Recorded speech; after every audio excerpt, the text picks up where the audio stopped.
우리가 민수기 말씀을 다시 시작한 게 민수기 11장에 있는 말씀에서부터 새벽 말씀을 우리가 새벽마다 나누고 있습니다.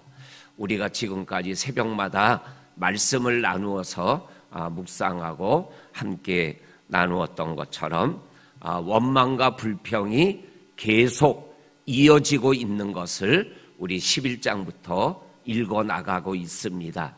그리고 더 나아가서는 이 원망과 불평이 점점 확대되어져 가고 있는 모습을 우리들이 성경을 통해서 확인하게 되어집니다.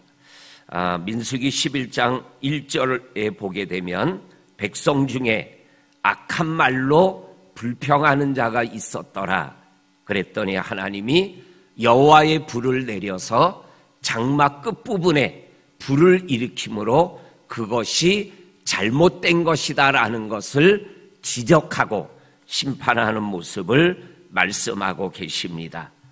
그 다음에 바로 11장 2절 이후부터 나오는 말씀이 이스라엘 백성들에게 섞여 있는 이스라엘 사람이 아닌 다른 사람들이 탐욕으로 인하여 고기를 먹지 못하는 것에 대한 불평이 이스라엘 백성들 전체에게 퍼져나가서 메추라기가 입에 들어갔을 때 그 이빨 사이에 고기가 씹혀서 넘어가기 전에 하나님이 심판하는 그러한 모습을 우리들이 보게 되어집니다.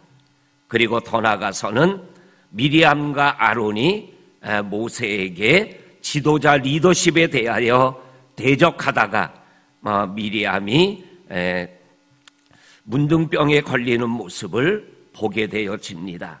그 다음에 우리가 잘 아는 14장에 가게 되면 가나안 정탐 10명의 정탐꾼이 원망과 불평을 쏟아내며 이스라엘 백성들을 광야에서 40년 방황하게 하는 어려운 일들을 접하게 되는 말씀을 읽어보게 되어집니다. 그리고 15장에 가서는 가나안 땅에 들어가서 하나님을 기억하고 예배하는 삶을 온전히 살아가라고 말씀을 해 주시고, 오늘 우리가 읽은 말씀에서 고라 자손 그리고 르우벤의 후손인 고단과 그 아들들이 또한 당을 짓고 250명이 모세와 아론에게 대적하고 있는 이러한 모습으로 진행되어지고 있는 것을 읽어보게 되어집니다. 그래서 점점 바깥에서 안으로 점점 심하게 원망과 불평이 쏟아지고 있는 것을 우리들이 읽어보게 되어집니다. 오늘 우리가 읽은 말씀은 레위의 증손 고앗의 손자 아스엘의 아들 고라, 그리고 르우본의 자손 엘리압의 아들 다단과 아비람과 벨렛의 아들 온이 당을 짓고, 2절에 보면 이스라엘 총회에 택함받은 자 중에 이름 있는 지휘관 250명과 함께 일어나 모세와 아론을 거스렸다. 그런데 이것은 곧 하나님을 거스리는 것이었다라고 오늘 성경은 분명하게 말씀하고 있는 것을 보게 되어집니다. 거스르는 이유가 오늘 3절에 나와 있는 것을 읽어보게 됩니다. 3절에 보면 250명이 모여서 모세와 아론을 거슬러 그들에게 이르되 너희가 분수에 지나도다. 회중이 다 각각 거룩하고 하나님께서도 그들 중에 계시거늘 너희가 어찌하여 여호와의 총회 위에 스스로 높아지고 있느냐, 이렇게 말을 하며 당을 짓고 모세와 아론에게 대적하고 있는 이 모습을 보게 되어집니다. 이러한 상황에서 오늘 4절에 보면 모세가 그 말을 듣고 엎드렸다 이렇게 기록되어져 있습니다. 이 말씀은 민수기 14장 5절에도 그대로 나와 있습니다. 10명의 정탐꾼들이 원망과 불평과 함께 우리가 이곳에서 죽든가 아니면 가나안 땅에 가서 우리의 자손이 죽든가 노예가 될 것이니 애굽으로 돌아가자, 지휘관을 세워서 애굽으로 돌아가자 할 때 모세가 엎드렸다 이렇게 기록되어져 있습니다. 모세가 엎드리고 그리고 민수기 14장에서는 하나님이 이 문제를 직접 해결하고 있는 모습을 기록하고 있고, 오늘 우리가 읽은 말씀에서는 엎드렸던 모세가 하나님 앞에서 하나님의 뜻을 생각하며 이 문제를 하나님의 방법대로 해결해 나가기 위하여 하나님 앞으로 나아가게 하는 모습을 우리들이 읽어보게 되어집니다. 그러면서 오늘 모세가 250명에게 향로를 준비하게 하고, 그리고 모세와 아론이 향로를 준비하여 하나님의 성막 앞에 서게 되어지는 이러한 모습을 보게 됩니다. 그러면서 7절에 모세가 이렇게 말합니다.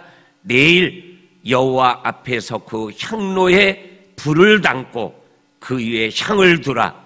그때 여호와께서 택하신 자는 거룩하게 되리라. 레위 자손들아, 너희가 너무 분수에 지나치는구나. 그러면서 9절에 지나친 이유를 이렇게 설명하고 있습니다. 이스라엘의 하나님이 이스라엘 회중에서 너희를 구별하여 자기에게 가까이 하게 하사 여호와의 성막에서 봉사하게 하시며 회중 앞에 서서 그들을 대신하여 섬기게 하신 것이 너희에게 작은 일이겠느냐? 그런데 10절에서 하나님이 너와 내 모든 형제 레위 자손으로 너와 함께 가까이 오게 하셨거늘 너희가 오히려 제사장의 직분을 구하는구나.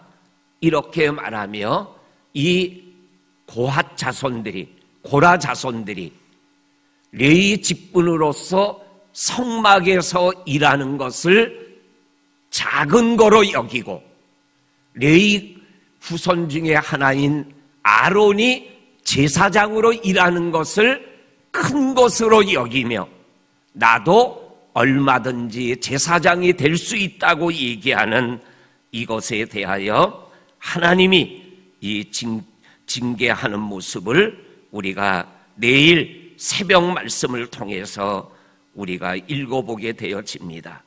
12절에 보게 되면 장자인 르우번의 아들 엘리압의 아들들에게 올라오라 그랬더니 올라가지 않겠다. 올라가지 않는 이유를 오늘 13절과 14절에서 두 가지로 얘기합니다.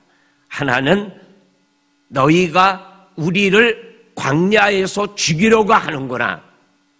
그리고 14절에서는 우리를 적과 꿀이 흐르는 땅 가나안 땅으로 인도하여 들이지를 않고 있구나. 그래서 나는 네 말을 듣지 않고 올라가지 않겠다. 그런데 우리가 다 알고 있는 내용 아닙니까? 모세가 광야에서 죽게 한 겁니까? 모세가 가나안 땅에 들어가지 못하게 한 겁니까?